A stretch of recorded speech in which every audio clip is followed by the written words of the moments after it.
ઉઠો ત્યાં તો બેડ ન્યૂઝ સાંભળવા મળ્યા. સીધા જય દ્વારકાધીશ મિત્રો, ગુડ મોર્નિંગ. કેમ છો બધા? મજામાં? તો આપણે નાહી ધોઈ ફ્રેશ થઈ અને રેડી થતા હતા ત્યાં તો વિજયભાઈ નો ફોન આવ્યો કે ભાઈ મારી ગાડી બગડી ગઈ છે, તો જરાક પિકઅપ કરવા મને આવો. તો પછી આપણે ગેરેજ વાળા એક ફ્રેન્ડ ને આપણે લઈને તેની ગાડી પાસે પહોંચી ગયા. તો જોયું ત્યાં તો બેટરી અને ECM માં પ્રોબ્લેમ હતો, તો થયું નહીં. ત્યાં તો ત્યાંથી જો ટ્રેન નીકળી તો પછી આપણે નજારો એન્જોય કરી. પછી ગેરેજ વાળો બિચારો મારો ફ્રેન્ડ જો દોરીને જાય ને ભાઈ સાહેબ જો નવાબી समझ रहे हो आप समझ रहे हो કઈ ઘટે નહીં. બાકી શાંતિથી બેસી ગયા. પછી આપણે જંગલમાં એક બાજુના ગામમાં આવેલું છે મામાદેવનું મંદિર.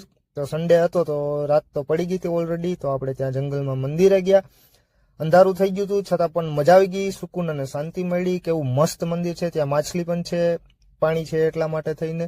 તો ત્યાં આપણે મમરા નાખ્યા પણ માછલી તો ખાવા ન આવી. રાત થઈ ગઈ હતી એટલા માટે થઈને મેં પણ દર્શન કરી લીધા. પછી તમે પણ ગાઈસ દર્શન કરી લ્યો. પછી દર્શન કરી અને પછી આપણે અને વિજયભાઈ એની બીજી બાઇક લેવા ગયા. ત્યાંથી પછી એના ઘરે ગયા બીજી બાઇક લેવા. પછી પાછા આપણે આવતા રહ્યા બીજી બાઇક લઈને જુનાગઢ. પછી આપણે સોસાયટીમાં થોડી વાર બેઠા. પછી ટફીબેન સાથે મસ્તી કરી. પાછી થોડી વાર પછી આપણે સુઈ ગયા. Good night, Tata. ફરી એકવાર આવતીકાલે મિની વ્લોગમાં મળીએ.